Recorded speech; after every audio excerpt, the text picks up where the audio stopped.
And we are live. Good evening, everyone, and welcome back to the stream. I hope you're all doing well, that you had a nice weekend, all that. It's been a long time since we had an interview in English. I'm sorry, it's just things happen. We just had a streak of interview in French, but we're back with a new interview with a member of the European Parliament.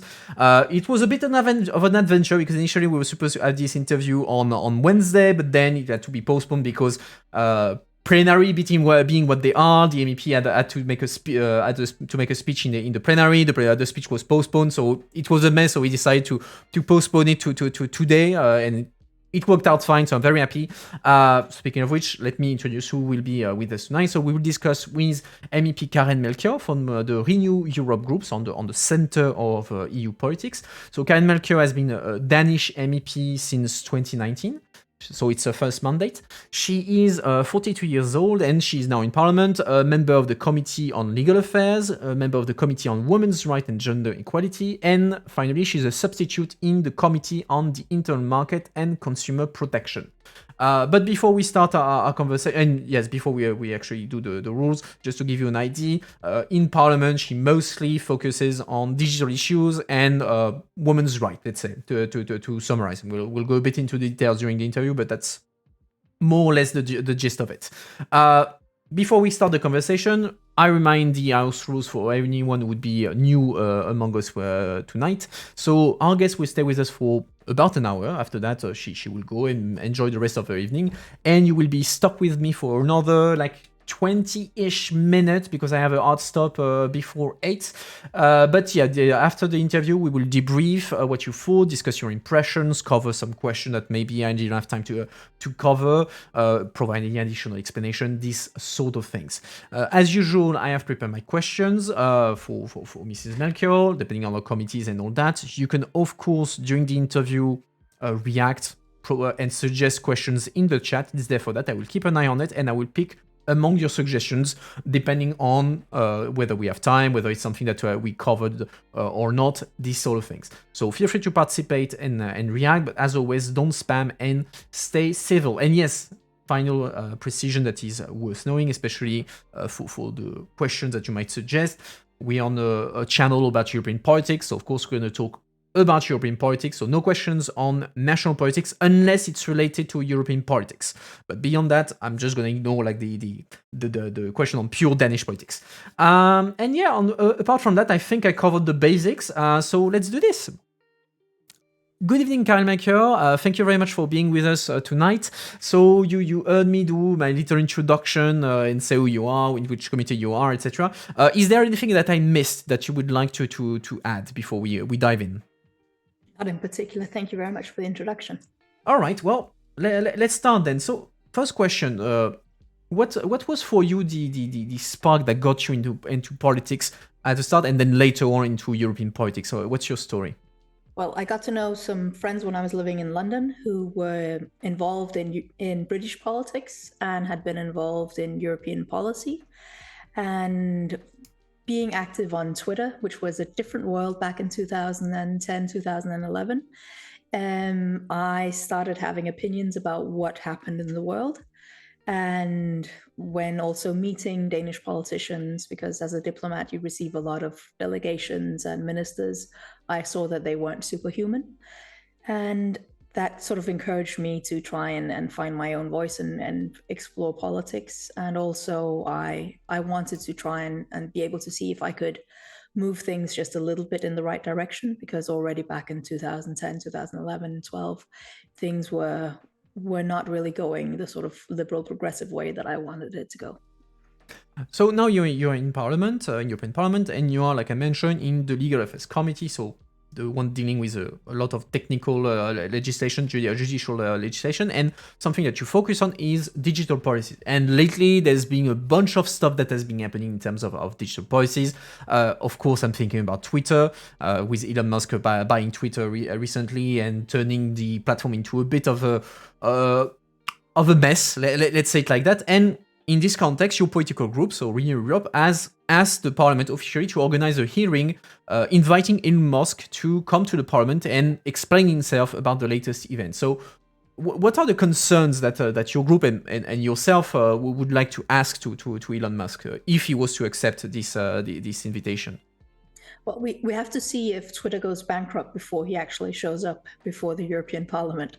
But I think we've just agreed on the Digital Services Act, which is a sort of trailblazing piece of legislation from Europe that will have effect globally. It hasn't come into effect yet, but we've set out the ground rules. And Elon Musk has basically said, well, I'm going to thrash all of the ground rules that were previously, both internally in Twitter and also the upcoming rules in Europe. So I want to know, and our group wants to know, what exactly is he thinking? Is he going to be doing? And I would also really want to have some concrete answers, because there is a lot of positioning and bluster coming from Elon Musk, which is quite sort of in character. You never really know what is actually the substance in what he's saying. So therefore, it would be important to actually bring him in and answer some tough questions. And thereafter, we can say, okay, Commission, you need to actually look into this. You need to get Twitter to report on what they're doing, because at the moment, it's all a bit of a mess and chaotic. And we need to have this very large platform that is the foundation of a lot of our democratic conversations in society. We need to figure out what's going on there and if they're going to be applying the rules that we've set out. Sorry, that was a bit long. No problem. Still on Elon Musk, and indeed, like there is a lot of uncertainty of what he wants to do with the platform, because he's been like a very outspoken about his idea that he wants to. He's all about free speech, at least one interpretation of free speech. But at the same time, whenever Europeans have been telling, careful, because you can't do whatever you want on our territory, he's always been saying, oh yes, but I will follow national rules. I will follow European rules. Like we saw when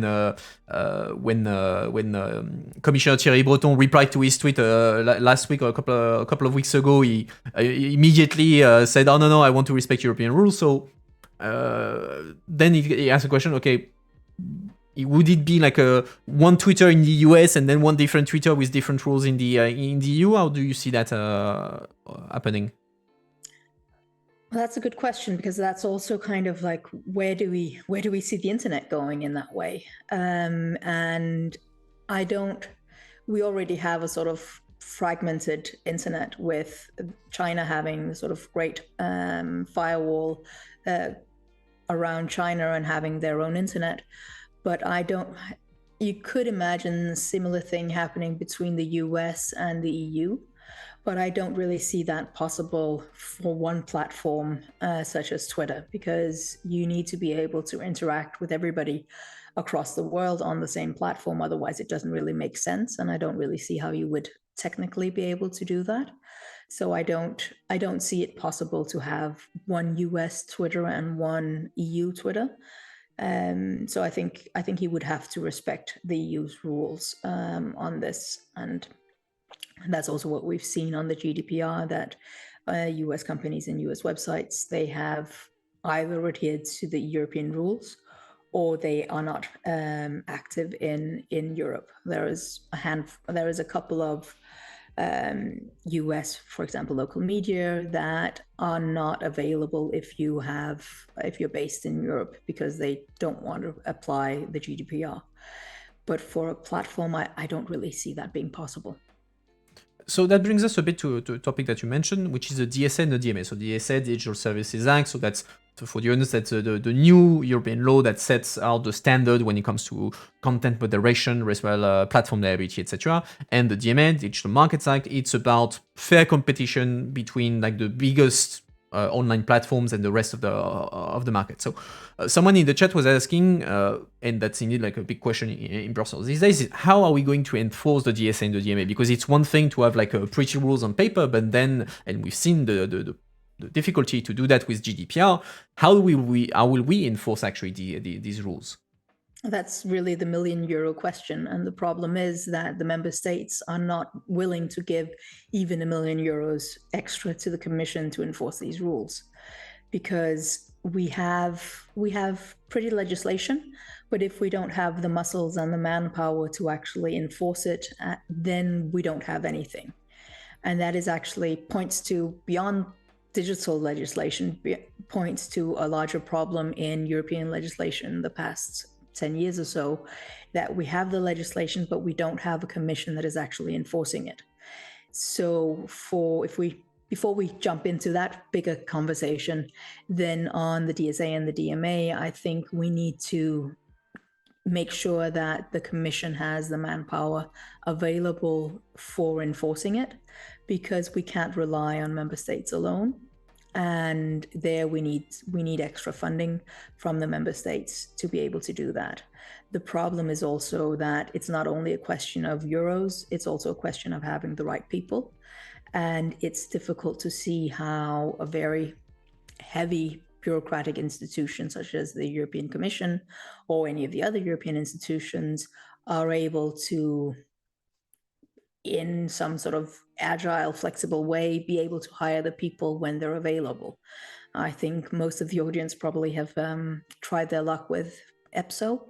And if you sort of go through a concours, then you don't know when you're actually going to get a job, because it takes so long for the individual DGs and stuff to hire people. And I think we need to, that's another big conversation, but we need to figure out how to hire the best people. And there is a fierce competition in the tech sector for hiring people and hiring good people. At the moment, there are many layoffs in tech, so we might be lucky, but when the economy turns better, it's going to be difficult, and the competition is hard for the good people. And so still on the question of enforcement, like the discussion with DSA, the DSA DMA, and on the other side GDPR, like brought a debate about like two different kinds of enforcement, either like a decentralized enforcement, so that was like left to, that's the case of GDPR, that is supposed to be handled by the national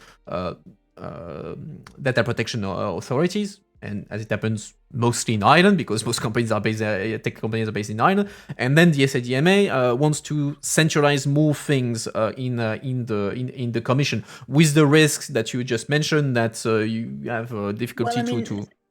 The DSA DMA hasn't centralized it completely, but has anchored some of the sort of overarching cooperation at a European level in the Commission. There is inspiration from the way that things have been done with the GDPR, where you have implementation and enforcement at a local level, and then you have a European level where you then decide questions of how to enforce or implement or interpret the GDPR. And that's kind of what the aim is also in the DSA DMA implementation. But I think it's good that we've enforced the European Commission's role here, because we've seen with the GDPR that it hasn't really been as effective as we've wanted it to be, because they're also at a local level, there isn't the resources available in the data protection agency authorities. And also there is a sort of forum shopping done by the companies. As you mentioned, a lot of the big tech companies are in Ireland, and that's not just because the Irish are very friendly people. Yeah. Still on the DSA DMA, like within all because those are heavy regulations, there's a lot of things in there. Like for each of them, what is like the one thing, the one big advancement that you would that you would pick in the DSA and in the DMA, if any? I think that we've managed to get transparency about what goes on in the platforms on the DSA, where before you have accounts being closed and you don't have anybody to talk to, you don't have anybody to complain to, you don't have an opportunity for appeal. And there we've said that this is necessary, and that there is a possibility of going to court if you are not in agreement with the appeal opportunities within the platform. That kind of sort of rule of law, transparency, and accountability by the platforms is a major advancement that we're perhaps taking for granted a little bit in the DSA. Two personal successes in the DSA for me is having a ban on dark patterns, because we see a lot of the platforms tricking users or consumers to choosing things that they actually didn't want to. And that kind of sort of consumer fraud we've tried to put a stop to through the DSA. The challenging thing is research shows that people are quite happy to be tricked by the platforms, so they're not going to sort of vote with their feet and leave the platforms just because they get tricked. And that's why I think it's also very important that we have legislation on that. Another success is responsibility through design, and not just privacy by design as we had in the GDPR, where we're making the platforms responsible for the way that they design the platforms through reporting to the European Commission and a dialogue with the Commission. Because up until now, it's been as long as you have traffic, as long as you have eyes on your platform so that you can harvest as much data as possible, the platforms didn't care about what the content was and what the interactions were about.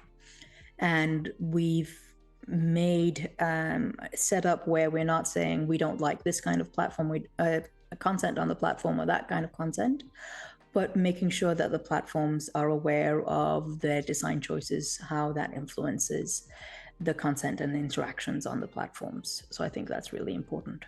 And then we also have a slight ban on tracking, mainly for children. And we'll try and see if we can enlarge that in further legislation. On the DMA, I think it's sort of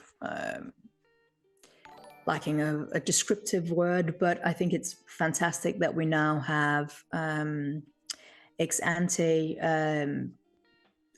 competition regulation of what the platforms are doing with the DMA, and not just ex post as we have in sort of the physical world, because things are happening so fast. And also the way that you can capture networks and users, that creates competition playing field that's not even close to level. It's more vertical than horizontal, and makes it impossible for the platforms to and services to compete with each other. And I think there we've really made something that can make a difference. You mentioned like the ban on tracking children in the DSA. As it happens, there's another legislation that is in the parliament these days about children, nothing to do with the DSA, but since you mentioned that made me thought about it, which is the regulation to fight child abuse, let's say, online. And so there is a whole debate on whether this regulation should indeed like force through judicial order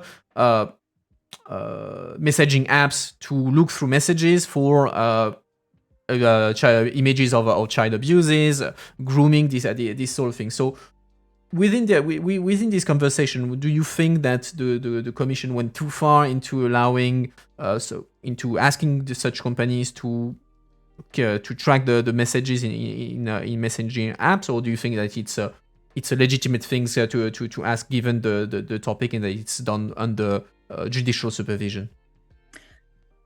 I mean, I'm glad that you're mentioning judicial supervision, but I am very much afraid that the technical aspects and are not going to actually be able to deliver what the Commission is saying that they will be delivering. And I'm also concerned with the sort of company interests that might have been at play when suggesting the different technical solutions. But fundamentally, I think the problem is that we're trying to throw technical solutions into solving a bigger societal problem, and that they are not going to work, because it is only going to solve the sort of distribution of this horrific material, but is not actually going to prevent the abuse of children. And there, I think both that the proposed EU law is going too far, but I'm also thinking that it's not solving the problem that they want to be solving. But it's easier for the Commission and at an EU level to say, now we have this piece of legislation that tries to solve it. Look, we've tried to do something. Then get the member states to actually do something on the ground by protecting the children that are at risk of being abused, by prosecuting and surveilling in person the people that are committing the abuse, and making sure that you have social services, teachers, people around the kids that they are able to go to when things are happening to them that shouldn't be happening. So I find the proposed law on child sex abuse material or chat control is a sort of Frankenstein piece of legislation that is both bringing our privacy in danger, but also putting children not in a safer place, and that this is something that the Commission should go back and try and look at again. I find it is good that the EU Affairs Committee in Austria have turned down their fingers at this proposal and said that they will not be supporting it in the Council. So I'm looking forward to having a debate in other European countries about it. In Denmark, it's not really a debate. I had the pleasure of presenting my views on the proposal to the Danish EU Affairs Committee, and most of the people that were actually present didn't know anything about it, and a lot of the people that have been quoted, Danish MEPs, haven't really known much about the proposal before they said, well, it sounds like a good idea, we support the purpose. Because the challenge with a piece of legislation like this is we all support the purpose. The question is, will the legislation actually achieve its goal? And is this possibly opening up for this type of scanning our chat messages on the client side? Will that be used for other things? Because we know when you have options for surveillance, then they are often expanded to other subjects or other crimes afterwards, because now we have the tools, we might as well use them to solve these crimes. Switching to another topic, still on digital, I saw that you were working on something called the European Digital Identity. So that's one of the reform that the Commission is pushing forward. So could you explain a bit what this European Digital Identity is about? Well, it's quite often that you move to a different European country, and the ways of identifying yourself in one country can't be used in another country. In many countries, you need to show your telephone bills or your gas bills, not your telephone bills, but your electricity bills, in order to be able to prove where you live. And this is not very useful when you're moving around. And so we need a way of identifying ourselves across borders in an electronic digital way. There was a previous model for this, but that hasn't been adopted by a lot of member states. So we're trying to sort of update it for the world today, and try and see if we can get more member states to actually implement it. Also, it's a question of being able to identify ourselves online, where you have a lot of companies trying to have their own ID systems, digital ID systems. You have Google, you have Facebook, you have Apple, that are saying, well, you can identify yourself with your Google account because you might probably logged in already on your device when you're trying to identify yourself to a newspaper or a digital service. But you, as a consumer and a user, you don't really know what they're then using all of this data with. So the objective for the Commission was also to provide a better controlled way of identifying yourself without having to sell out your data to private companies.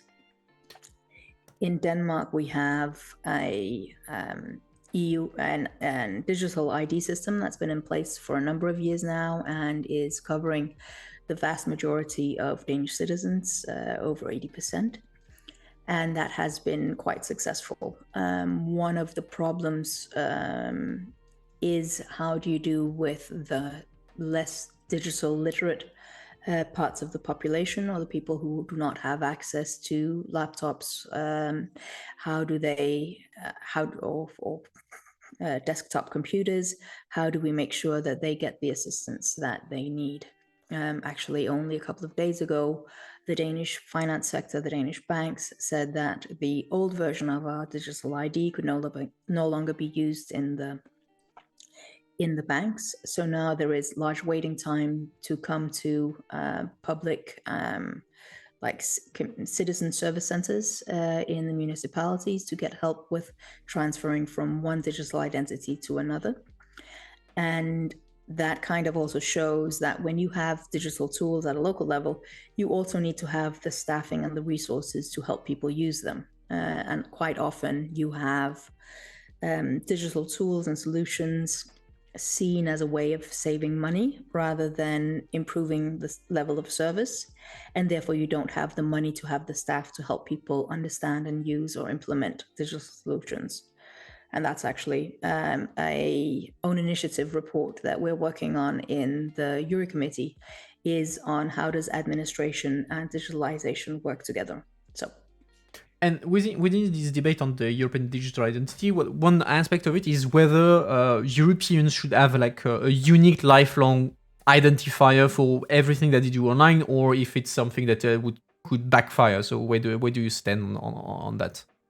I think it's more of a wallet for having your different identity systems in. Having a unique lifelong identifier, you need to be able to exchange it if you are hacked and somebody takes it over. So there needs to be solutions for that. We also need to look into whether it should be a sort of decentralized model, how much access to the information that there is. There is a whole bunch of very, very technical and important questions to have answered. We've passed it in the Euro Committee, but we're still looking at the other committees' reports. There is also the question of qualified certificates on websites. I'll actually be discussing this with Mozilla next week because we need to have certificates that make sense on our browsers. With the previous commission, they had put in legislation requiring to have sort of certified certification of websites so that you can see that they're secure. The problem is the text that the commission proposed was that governments could sort of overrule what certificates could be placed on the website, and with these certificates you could also be spied on because you can sort of have a middleman between you and the website that you're actually wanting to interact with. And that has been used in non-EU countries to spy on citizens. And if we then include that in the European Union, then it's very difficult to say to other countries around the world, you can't have this because it's dangerous for the privacy of citizens and for security online. And also there might be countries in Europe that would be tempted to use it. We've already seen the use of spyware by European countries. We have the Pegasus investigation committee where Sophie Intervelt just published her report showing this. So we must make European legislation that is aiming for the dystopia, and that we can't necessarily trust our governments, even though that we can today, because we don't really know what the future is going to bring. Mm-hmm. Let's switch to completely different topics. Namely gender equality. So you are in the FAM committee, as we call it in Brussels. I think you are the first MEP that I have on the channel that is active in this committee. So first, maybe to introduce the committee, could you explain a bit what's this committee about? Let's say. Well, it's about gender equality and equal rights for all. So we have a lot of LGBTI plus subjects, equal rights in that respect. And then we also have sort of gender mainstreaming aspect on looking at what the other committees are doing on transport or on development policy, and then also looking at gender equality as a sort of subject in and of itself, where we had a big report on sexual and reproductive health. That was passed with an overwhelming majority, but only after a very vivid debate in the plenary where you had a lot of right-wing politicians sort of criticizing it for wokeness and introducing gender education of small children. And in this period, in this mandate, we've really seen how gender identity and gender politics has become a focal point for certain right-wing movements, sort of national conservatives. I usually describe both the LGBTI equal rights agenda and also women's rights as the canaries in the coal mine of democracy. Because in the old times, you would have canaries with you if you were a miner going down underground, because the canary would react to changes in the air quality faster than you would. And when the canary stopped singing, you would be able to still be able to get up above ground before you collapsed yourself.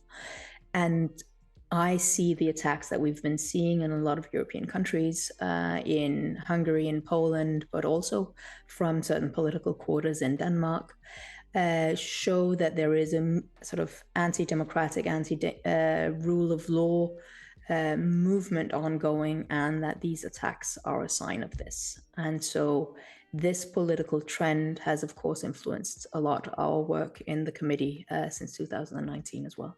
And so, what is the EU's role in the debates around gender equality? What can the EU provide? Because you could say, oh well, but that's a matter for member state, because the situation is different in each member state, etc., etc. So, where is the European added value? Let's say.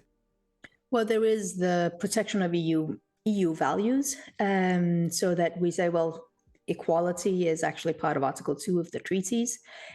And if you want to have European regional funds, you must adhere to these values. So if you are a municipality or region in Poland saying that this, and you have a political declaration saying now we are a LGBTI-free zone, and it's not something about having like barbed wire around the town or putting up signs, but it's making political statements that makes part of your population not feel welcome.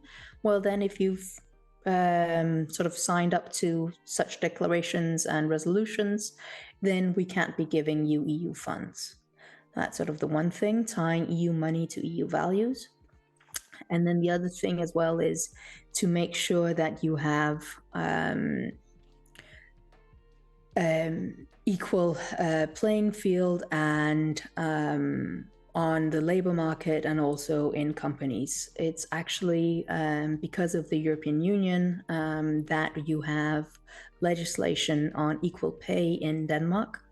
And just this summer, after 10 years of it being blocked in the council, there was an agreement on women on boards saying that you have to have at least around 40% of the board of a company needs to be of the minority gender, so that we have at least some form of diversity in the company boards, and that these rules apply to companies all across EU. At the moment, there is also legislation on pay transparency, because it's fine saying that you must have equal pay between both genders, but that if you don't have transparency about who's being paid what, then it's very difficult to know if the rules are actually being adhered to. And I mean, from what you can hear from what I'm saying, it's still a kind of old-fashioned way of looking at both gender and equality and diversity, because there is more in regards to diversity than just gender, and there is more to gender than just male and female. But this is sort of the framework that we're working in at the moment, and that's also why it's important that we have a sort of racial discrimination and equality work being brought forward by both the Commission and the Parliament. And one of the things that has been really great by the Commission is the LGBTI strategy that was put forward by Helena Dalli. And still on the topic, since you mentioned the quotas on board, like this legislation, something that is one criticism that comes in as part of this debate, including from certain feminists, is say they argue against quotas because they consider that it's let's say fake equality. It's false in the sense that women will not be promoted because of their skills, but just to fill a quota, and then nothing changes as long as you have the quota. So where do you stand on that? Do you think that a quota is useful to force, let's say, the initial steps, or you think it's in the end just reducing women to let's say a number quota? I mean, you must realize that there is a male quota at the moment, allowing incompetent men to be included or promoted just because they're part of the boys' club or they seem similar to the people who are making the decision, by saying you need to have some level of equality in the boards. Then that forces people to look a little bit broader. I don't think anybody wants to hire or promote or put on their company board somebody that is grossly incompetent. And therefore, I think it will force them to look broader and find competent women that are out there, rather than just promoting token women. But I mean, it's of course up to the individual company as well if they want to have an incompetent woman. But I think it's a key tool to change cultures, and it's a key tool to promote equality and to have more diversity in boards and in companies. Because part of the problem is that when hiring or putting people on boards, there is a tendency of laziness, of not looking beyond the circle of people that you are already interacting with. Still on that, not on the topic of board, but something that you mentioned, say yes, the FAM committee still thinks in terms of men and women, but there's also the question of trans people, etc.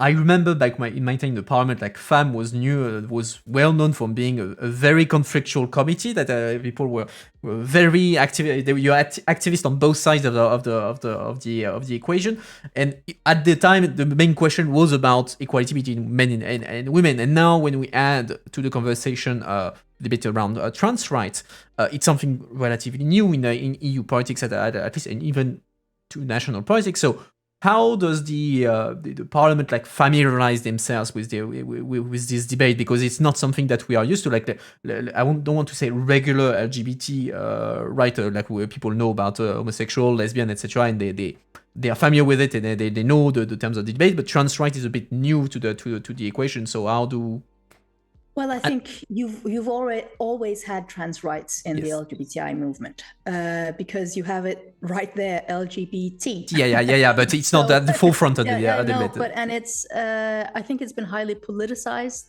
recently, where you have this biological sex nonsense, because I mean, trans women are women and trans men are men, and I think it's important that we think about this when we're doing other legislation, and that we're not allowing the agenda to be hijacked, on the other hand, by people trying to politicize equal rights.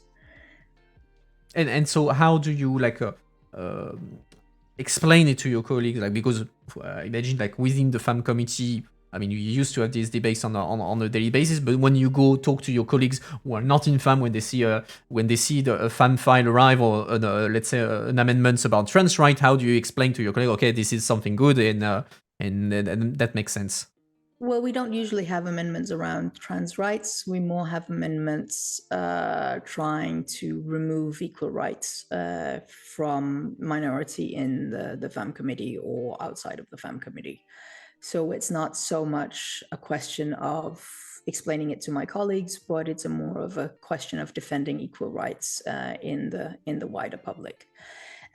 What is a battle, though, is to remember to have inclusive language, and also to have a view on intersectionality, so that you see that there are specific struggles for people that are of color, as well as a part of the LGBTI community, or just people of color that are being specifically targeted by discrimination. And this is something that is debated quite intensively, not just in the FAM committee, but also wider in the Parliament. If the viewers were following the plenary this week, then we had actually an oral amendment by the ECR group, saying that they didn't want to have sort of woke language. And then there was a member of the Greens that stood up and spoke against this oral amendment, which is actually quite unusual, because usually if there is an oral amendment, then you stand up, but you don't say anything if you're against it. But the person took the floor and spoke against this and was actually greeted with a standing applause from the majority of the plenary. So it's, as I said, it's part of the wider political debate at the moment. And there's been brilliant work done by the European Parliamentary Forum on Sexual and Reproductive Rights, EPF. They have a report called The Tip of the Iceberg, looking at the funding of this anti-gender movement. And I think you need to see this as part of the political movement against the democratic values that we normally have. I think if you read a book like The Twilight of Democracy by Anne Applebaum, there's a whole chapter on how these movements across the world collaborate with each other and share narratives. And I think this is one of the narratives that these political movements are using and abusing. And that's why we need to be aware of it, because I see the fight for the rule of law, the fight for women's rights, and the fight for the LGBTI community as part of the same fight, because the political movements and parties that are not in favor of having independent courts and an independent press, they're also the ones that are using attacks on the LGBTI community in order to win presidential elections or in order to mobilize their voters.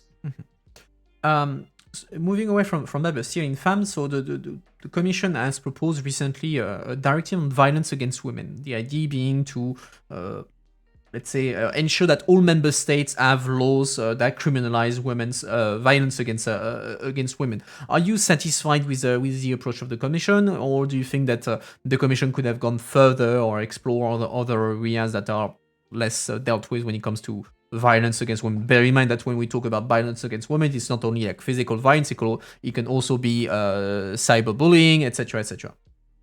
I think it's really good that we now have the proposal on the table to have a sort of European level field about what is violence against women, and also that it is criminalized in all member states. I think this is what we want to do with the Istanbul Convention, but the debate about the Istanbul Convention has sort of been hijacked by this sort of anti-gender alliances across Europe.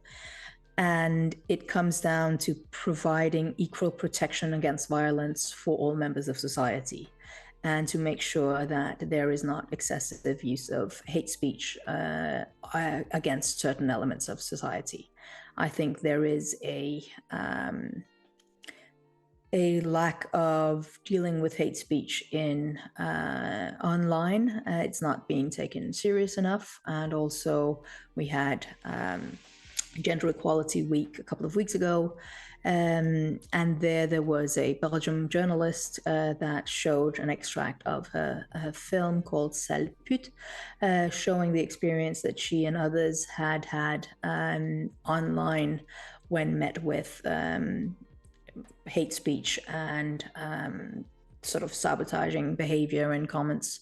And I think it's really important to have focus on that. I think one of the things that is lacking is a larger focus on how to make sure that member states have a basis in the latest science on especially femicide, because Scottish researcher has shown that there are sort of 8 steps that lead up towards femicide, and that have all been present in the murder cases that she was looking at. And part of that is sort of stalking, harassment, psychological violence, and a lot of women that are then killed by their partners or ex-partners or families have experienced these things and have also tried to ask for help.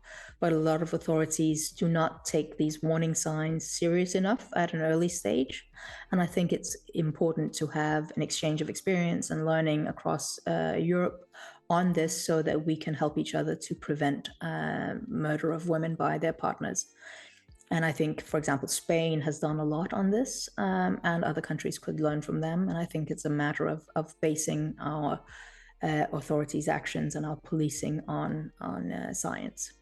And still on this topic, this time focusing a bit more on the cyber harassment part of it. Like in France, we've had a debate over the past few weeks because there's been people have been discovering something that has been existing for a while on Twitch, where you had female streamers that have been showing like the level of harassment, hate speech that they get on a daily basis whenever they stream, and so it created a debate on how could we fight against that, because it's not only about having the laws. The laws, for instance, in France exist, but it's a matter of the laws that not being enforced, or like when things are being reported, whether to the authorities or to platforms like Twitch in this case, things are complicated. Nothing is being done. You can link that a bit also to the question of online anonymity, because in many cases, well, you can't find the people who've been doing the cyber harassment. So, how do you think that's something that the EU could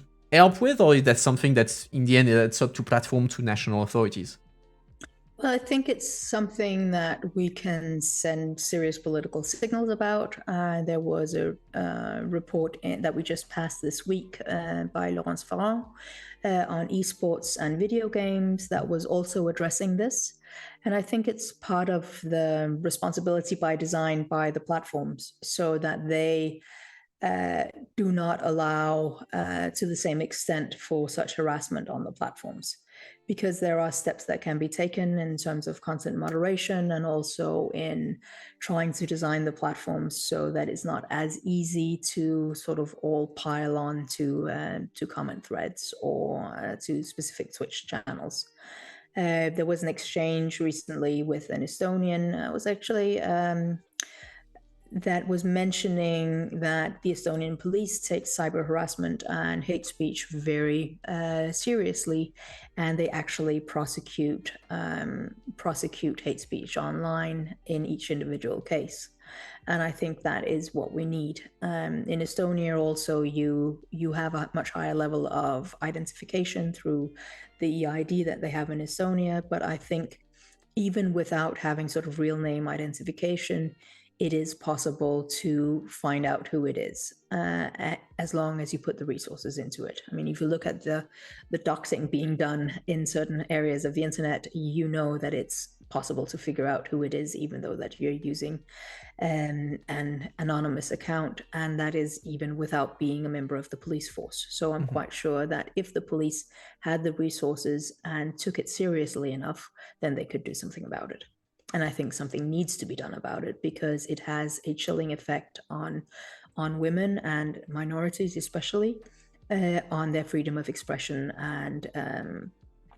and active presence on the internet.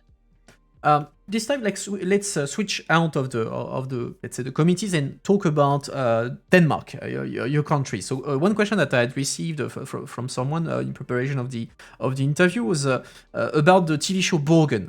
Borgen is a famous political show, Danish show, and famously the main character is supposed to have been inspired by Margrethe Vestager, who is now the EU commissioner.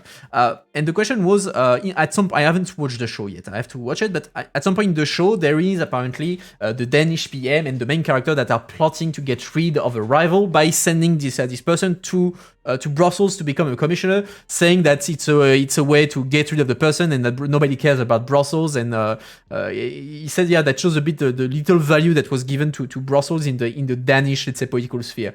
And the question is, do you think that this is an accurate portrayal of how Danish politics see Brussels, or not, or has something changed? I think something has changed over the last 8 years with Makayde Vestager being in Brussels because of the strong political character and stamina that she has, but also the clear communication that she is able to provide. It is very clear what it is that she's doing in Brussels. It is very clear that she is in Brussels and that she has influence. She is that tax lady.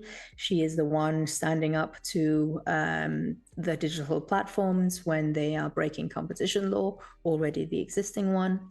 And she's doing that because she's insisting on applying the rules and not just letting something wait in her inbox because she's not, because as perhaps her predecessors did, because they didn't have the courage to actually implement what was supposed to be done. I think there is some truth to this sort of lack of respect of especially the European Parliament. I think Makayde Vestager has changed the view of what an EU commissioner is and how much influence they have. But I have colleagues that have published books with the sort of same title that in Brussels, Nobody Can Hear You Scream. But it might, and recently we had elections on the 1st of November, and actually 3 of our 14 colleagues, they stood for national parliament and got elected to national parliament. So that also shows that the interest for remaining in Brussels is not as high as I feel it should be. Mm-hmm. But that's also because I'm perhaps a bit more of an EU nerd and convinced about the importance of what we're doing here. And still about Denmark. Denmark is historically being among the countries that have been less EU enthusiastic, let's say it like that, compared to other countries. So how do you explain the fact that Danish people are a bit more wary when it comes to Brussels and the EU? I think this is because we've had more, this impression is because we've had more EU referendums than most other countries. If you look at the EU referendum that was in the Netherlands and in France in 2005, that also turned out to be a very narrow no. And that showed that it's not only in Ireland and in Denmark where there is difficulty in getting a majority for an EU referendum. But I think it's also when you ask people, do you a technical question at a referendum, it sort of becomes detached from everything else, and it therefore is more likely that people opt for the status quo than for adding something. We had recently a referendum on taking part in the defense aspect of the European cooperation. And there was actually a resounding, this was the 1st of June, a resounding majority of 66% saying that, of course, Denmark should take part in the European Union Defense Cooperation. And I think that's great. And I think it also shows that when you take a principled stance on things and when you speak about values and the role that when we work together can have, I think the Danes are a lot less EU skeptical than we think that they are. If you look at the results from the Eurobarometer, then it actually also shows a large support for the European Union in Denmark, actually larger than in most other EU member states. I think this also has to do with Brexit. The previous referendum, which was on the judicial corporation, there it was a narrow no, and that was in December 2015, so it was prior to Brexit. And it was also a very, the question was not very well posed. It wasn't like, do we want to take part in the judicial corporation and migration issues? It was sort of like, do you allow us to take part in this small aspect of things, and we will make sure that we don't do all of these other things. And it wasn't really heartfelt from the politicians. I have a remark in the chat saying, so he's Danish. He's saying, yeah, in Danish referendum, often the debates are more about NATO and what can Denmark get from different things than about Europe in itself. Do you agree that indeed there is a focus on NATO and a focus on what advantage do we get from something as Danish or not? NATO is only in the last referendum that was on defense. And I think it's only natural that you look at, well, what's in it for me when you have a debate about which way Denmark should go. So what's in it for Denmark? Should we be more deeply involved in the European integration, or should we be slightly less? But I think Brexit has really shown that if you are not part of the European Union on certain areas, then you're putting yourself outside of the room of influence, and it will have a detrimental effect on your economy if you leave the European Union. And so you had Denmark had a referendum in June to give up one of the opt-outs like that Denmark had. Correct me if I'm wrong. You still have another opt-out on the judicial. We have three. We have Three. on the judicial, we have on the economic stability mechanism, the euro, and we have on EU citizenship. And so do you think that in time Danish people will, as referendum come in the future, they will agree to remove these opt-outs, or some of them are very unlikely to fall? Well, I mean, with the others, it's actually not we're getting technical. It's not a question of removing them, but sort of transforming them from an opt-out to an opt-in. With the Lisbon Treaty, we got a protocol where we said that we could, as Denmark, be able to opt into new EU legislation rather than having parallel agreements. And I think we need to apply this protocol. That, of course, requires a new referendum, because the opt-outs that we have are linked to the Maastricht Treaty, and therefore they're linked to this three-pillar system of the treaty that no longer exists. You don't have three pillars where you can say, well, we are only in the intergovernmental aspects, and when it becomes European Union, then we're no longer part of it. And therefore, the opt-outs that we have are no longer relevant when you look at the sort of treaty technicalities. And the opt-in option is a much better possibility for Denmark. The problem has been that the population hasn't trusted the national politicians in order to allow them the choice on opting in on things. Okay. I'm looking at the time, so we still have time for a couple of questions. Let's talk a bit about the EU and its future, and more likely the EU reform. There's a lot of discussion over the past few months, over the past couple of years, about a reform of the EU.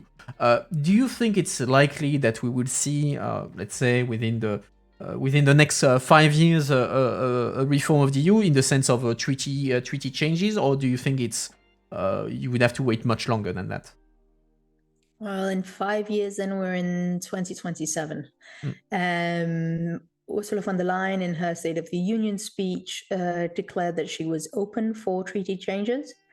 And I think that was also kind of trying to appeal to the European Parliament that has been calling for treaty changes.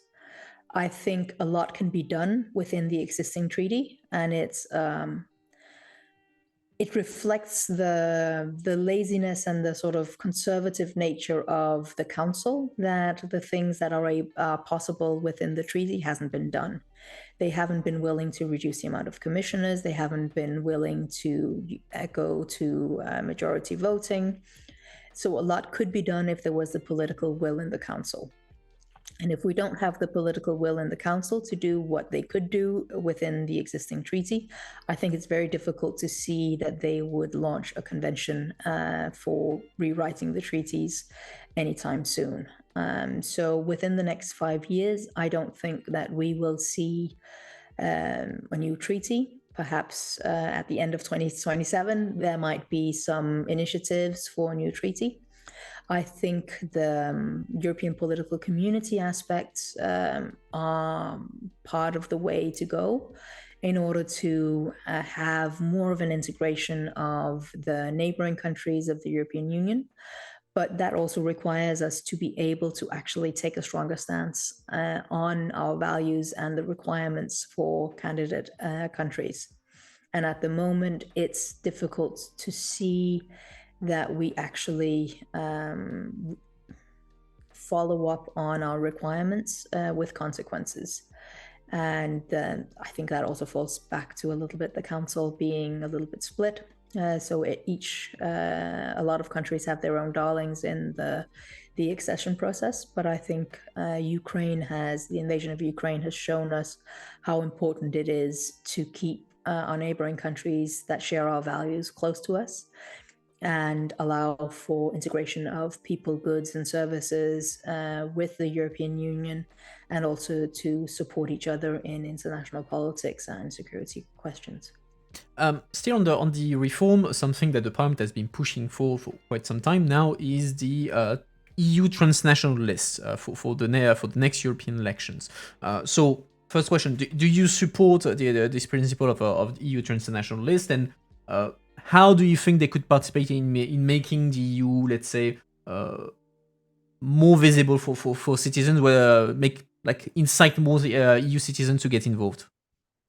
I support them, but I find it very difficult to see how you would actually implement them when you have so many different electoral systems. Then you need to have a group of seats that are on the transnational lists that are then elected on separate voting lists from the national lists or something like that, because you have different electoral systems in the different member states.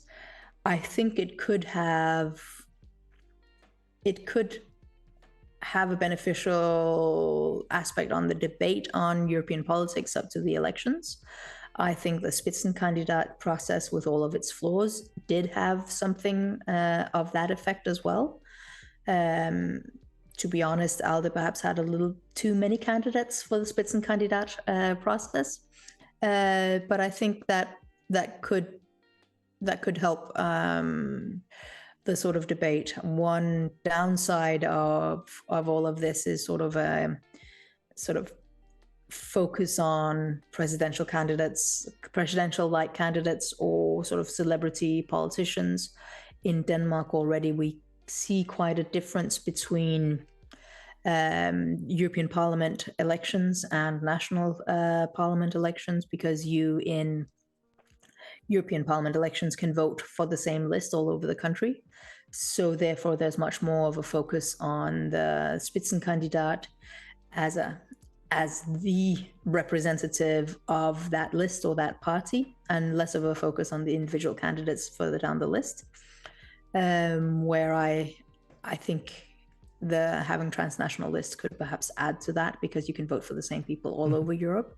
So will you have TV celebrities, already known celebrities, that will be chosen as head of these lists rather than other politicians, just to be able to make sure that they would thrive in this sort of political media celebrity landscape that there is? And I mean, you see in the UK politicians joining I'm a Celebrity to get sort of more credibility in the media, or at least more attention. And I'm not sure if transnational lists would sort of add on to this or detract from that. But I think it's an important addition to European democracy. So I'm for it. We just need to figure out how to make it work. Mm-hmm. And leaving out the issues with the council when it comes to EU reforms and all that, like, you have a magic wand. You snap your fingers, you can change anything about the EU politics and all that. What do you change and why?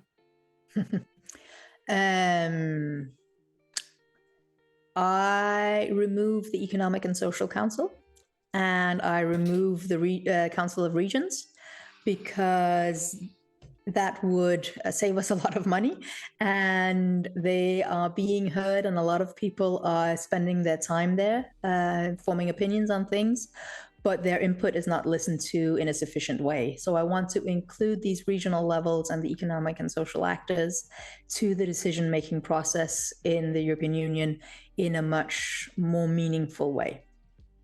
All right, and final question that is a traditional one at the end of every interview. Where do you stand on the debate about the federal Europe? Are you in favor? Are you against? Is that not something that you're particularly interested in as a debate, or you don't have a particular opinion? I'm in favor of federal Europe, because federalism is about making sure that the decisions are being taken at the right level. So we need to take local decisions at a local level, and decisions that have a European or international impact at a European or international level. Well, that's very clear. we're out of question and time, so thank you very much, Karen Melchior, for taking the time to answer our questions. Before you go, like, if people have to take away one message from you before you go, what would be your message? That European politics and the European Union matters even more today than it did yesterday, and that we need to fight against distrust in what we're doing and political apathy. All right, works for me. So, chat, make sure to thank Mrs. Melchior for her time and for answers. You can follow her on Twitter. You just have the at below the video feed. You can find her on Mastodon and other social media, but through Twitter, you should be able to find everything, or on the site of the Parliament. Miss Melchior, thank you very much for taking the time. I hope you enjoy the experience and the interview, and I wish you a good evening and a good weekend. Thank you. The only thing I regret was not remembering to ask you not to call me Miss Melchior. We'll take that next time. Well, okay. Well, have a good night. Bye. Bye. All right, chat. Let's do the debriefing. Let me activate my camera. There we go. And meeting. And now camera. So now let's hope that my camera will work, because during the previous interview it got a bit. Okay, it works. So hi, chat.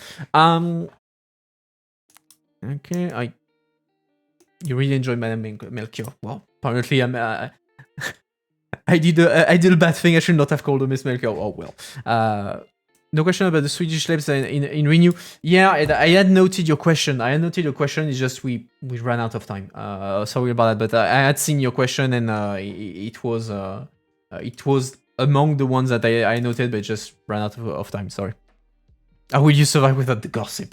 I'm here to provide the gossip, don't worry about that. In any case, so tonight I'm not gonna be doing a long debrief, because I have to go like in 20 minutes, more or less, so we're gonna have it short and snappy, if you don't mind. So I have my notes. Let's go over this. So we talk first about, of course, since she specializes on digital policy, about Twitter, about Musk. So the Twitter was bought by Elon Musk for $44 billion, a decision that he seems to be regretting, because he's fired like thousands of people to try to save money and all that. So it's a complete mess. And in this context, the Parliament, actually not yet the Parliament, the political group of Karen Melchior, so Renew Europe, so the centrist, the liberals, have officially asked the Parliament to organize a hearing in the Parliament and to invite Elon Musk to come to the Parliament and to answer the questions of MPs on everything that is related to the takeover of Twitter and all the polemics around it. So that's, I mean, one attempt of the Parliament to try to get him on board, and it's also linked to, of course, to the new rules, the DSA and the DMA, so Digital Services Act, Digital Markets Act, which we also discussed. But it's not so. I mean, Renew made the request. Let's assume for a moment that the Parliament administration accept and say, yeah, okay, we're going to organize a hearing and we're going to ask Elon Musk to come to the Parliament to answer questions from MEPs. Important things to know. The Parliament does, unlike the US Congress, so the US Parliament, for instance, does not have a power of subpoena. They cannot. A subpoena in the US is the power of the Congress to summon someone to come speak in Congress. So meaning that the person doesn't have a choice. It's a legal obligation for the person to appear in front of Congress to answer the question of the US representatives.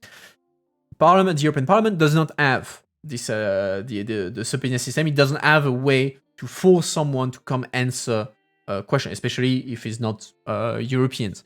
So that means that even if the Parliament accepts to organize this hearing and invite Elon Musk to come, Musk can still decide, no, I don't want to cross the Atlantic and go and come talk to you. I'm busy. I have to buy a blue mark for my parody account. But and then the Parliament could not do anything. It's just they can't force Musk to come. That's of course something that has happened in the past. The Parliament would love to have some people who are coming to to answer their question. Like lately, the latest example has been in the special committee on COVID. The Parliament wanted to invite the CEO of Pfizer. So Pfizer is a pharmaceutical company that has been involved in not a scandal, but von der Leyen has been chatting by text message with the CEO of Pfizer during the negotiations on vaccines between the EU and Pfizer, and indeed the Parliament so people wanted to see, okay, what was the content of the messages between von der Leyen and the CEO of Pfizer, and von der Leyen doesn't want to give them, and so they wanted Pfizer to come and answer a question about this text.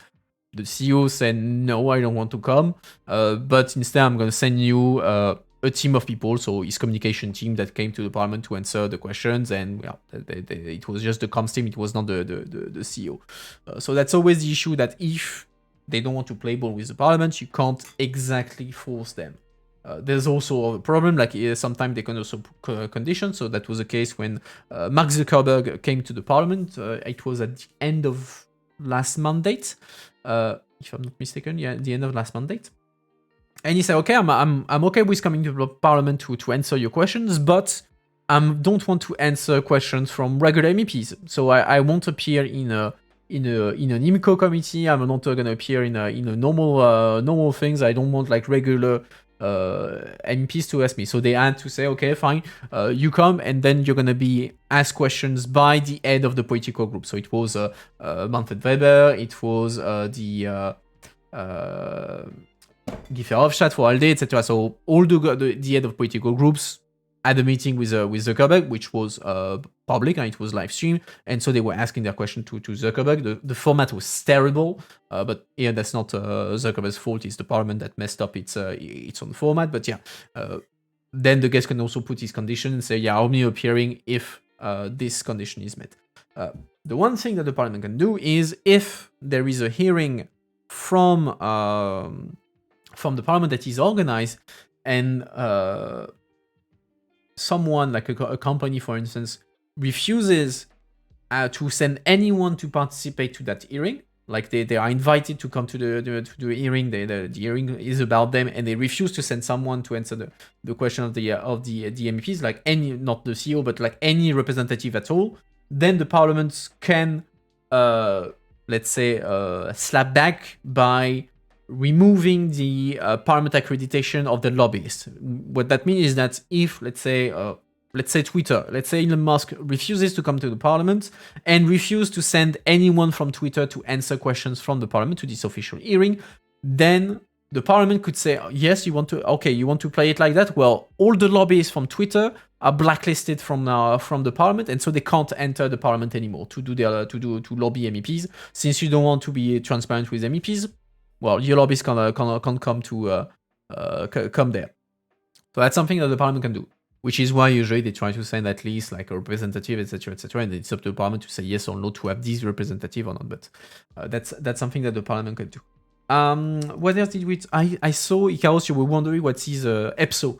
That's something that you mentioned. EPSO is the special is the exam that you have to pass when you want to become a civil servant in the Commission, in the Parliament.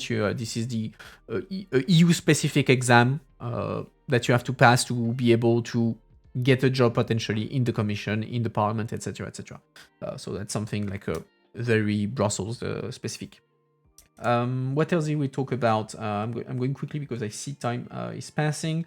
We talked DSA-DMA, so the new big digital rules of the EU on content moderation on one end, and on market regulation. So the idea is to harmonize a bit what platforms are supposed to do, online services in the EU. So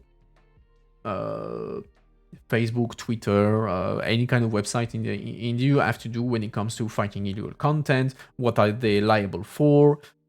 This sort of thing. And also for the biggest services, there are additional rules in the sense that they have to go at the audits and to make sure that what is called a systemic risk. So the biggest risk linked to Facebook, to Twitter, to YouTube, so the biggest platforms are properly met by the platform. So the platform take measures to make sure that things don't go to shit on their platform because of how big they are. And the DMA, it's more about it's more about competition. It's how do you make sure that Amazon does not destroy the competition because it became so big that it can crush the competition by imposing through abusive behavior. So that's something that is for the biggest companies only. It's not for all online companies. Only the biggest companies in Europe, online companies in Europe, have to follow these rules. So it's not going to be like hundreds of companies. It's probably going to be a few dozen. So think about Google, Amazon, Facebook, etc., etc. So they have to. They are forbidden from certain practices. They have mandatory practices that they have to do, for instance, so when it comes to data sharing, etc., etc. So it's more the fair competition side of thing. And she was mentioning, it's good because it's ex ante versus ex post. So to explain, before the DMA, the main way to address any kind of competition abuses from big tech companies was through competition rules. And problem with that is that you have to wait for the damage to be done to be able to go to see the authorities and say, okay, look at the state of the market. Clearly, there was something abusive happening. You need to punish that and prevent it from happening in the future. But the damage is already done. So that's called the ex post approach, which is the one of competition law. You need to prove that there is a problem, and then you solve the problem a posteriori, after it happens, and you correct it. The DMA imposes ex ante rules, meaning that you're not waiting for the damage to occur. You're just saying, okay, given the risk associated to these platforms, I'm forbidding this platform from doing these practices, even if for now they're not they did not destroy the market or anything, but there is a risk that the practice destroys the market, so I'm forbidding it. They're not allowed to do that, and so you're not waiting for the damage to occur. You're just forbidding it ex ante, or you're making a practice mandatory without having to wait for the damage to occur. So, which is something positive, because like a procedure when it comes to competition law, it takes years and years and years. In the meantime, you have already damage that has been done. So that's why the big focus was on this idea of ex ante. The rules happen before the damage can be done. We talked longly about the gender equality, and so the FAM committee, as we call it in Brussels. The FAM committee has always been like a complicated one, because at least when I was in Parliament, you could see it's a very, how can I say it, divisive committee. So it's a committee that deals with gender equality, LGBTI questions, etc., etc. And so you always add. I say I'm a fan of what the SADMA or the FAM committee. So yeah, what I was saying, yes, it's a very polarized in the sense that within the committee you have either those who are super pro LGBT women equality, and you have the committee, yeah, and then on the opposite side, those who are super against it, like a pro anti-abortion, anti-LGBT, etc., etc. And so that makes like discussions like extremely conflicting, not problematic, but aggressive, because like you have the polar opposite that are in the same committee and are just bashing each other constantly. And then whenever you have you had a report from FAM, you knew that it was going to be a nightmare, because you would have like the amendments, like let's say if there are amendments like to support abortion rights, you would just get the campaign from the anti-abortion organization that would like spam you with hundreds and thousands of emails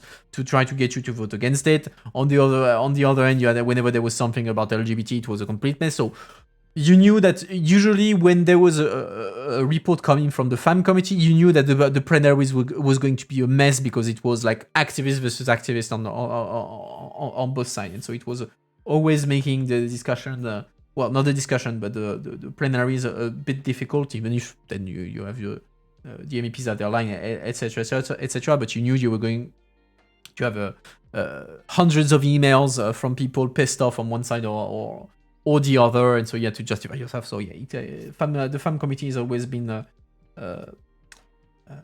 I don't want to say it's not a loved one with the MEPs, but it's one of the committees where you know that it can create troubles at the stage of plenary. I mentioned, well, I'm going to skip on the cyber harassment in France because that's a French thing and we're running out of time. We talked about Borgen. I have to watch this show.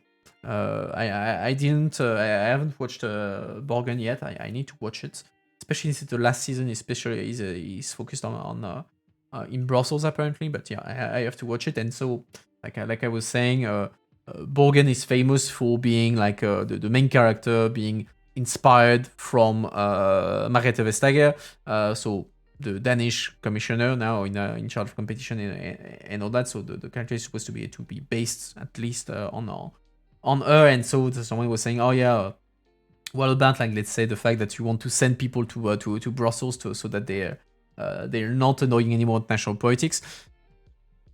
The national joke is that the show is a fanfic from I mean it's no, the link with Vestager is no, let's say.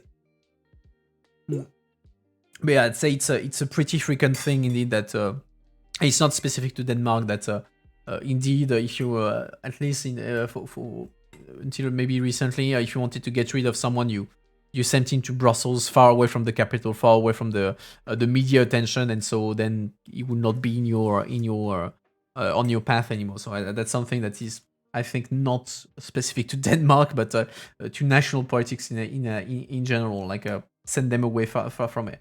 And to finish, because again I have to go in 5 minutes. I'm gonna skip right at the end. Like if she wanted to change something, she said something that I absolutely love, like getting rid of the committee of the region and getting rid of the ECOSOC committee. So the Economic and Social Committee. That's music to my ear. That's so for those of you who don't know, you have the EU institutions, so the Parliament, the Council, Commission, and then you have other bodies, EU agencies, the Court of Justice, etc. And among these parallel bodies, like below, let's say the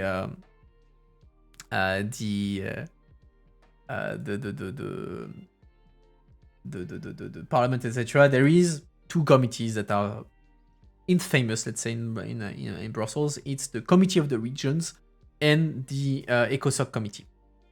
And so this Committee of the Region is supposed to be a body where you have representative of regions and cities who are giving their opinion on what the EU should do.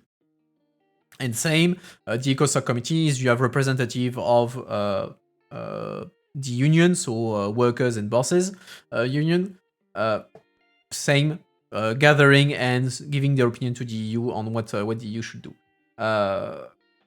These things have been heavily criticized for being very useless because yes, they are there, they give opinions, but nobody gives a shit about their opinion. Like I've been in Brussels nearly 10 years. I've never met anyone telling me, oh, well, the Committee of the Region said that in its opinion, we should be careful or we should listen to them. No, nobody gives a shit.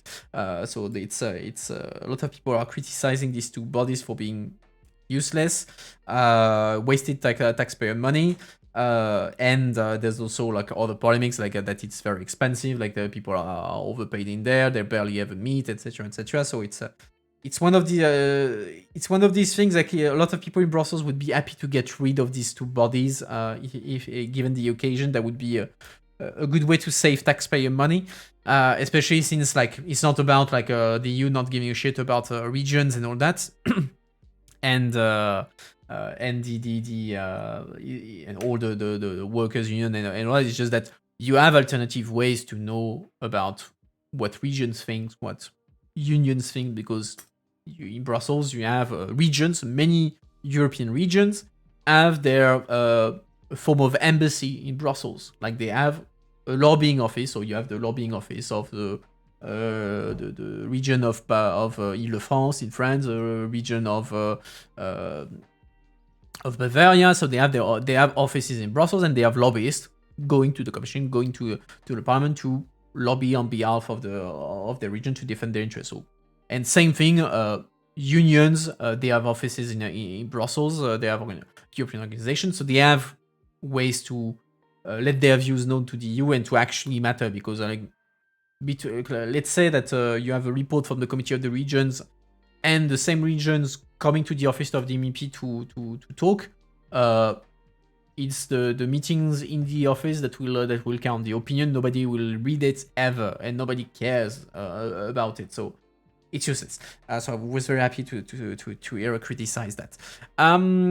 Anyway, time is running out. I'm sorry, I will have to go. I hope that you enjoyed the interview and all that. The next time I will see you is going to be on Sunday for the French speaking, because I'm having my Eurobubble therapy with a couple of guests there to talk about news, EU memes, and all that. So it's going to be on Sunday at 7.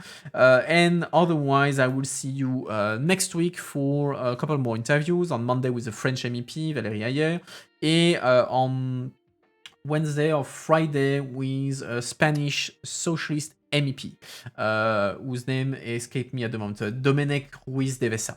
That's him. So yeah, on this note, don't forget to follow the channel. Thank you, by the way, to Michael Jost for following. You can follow me on my other social media. Here you have all the links in there. You just have to click and follow. Of course, if you like what you saw, you can sub. You can toss a coin to your streamer via Coffee. It's always very much appreciated.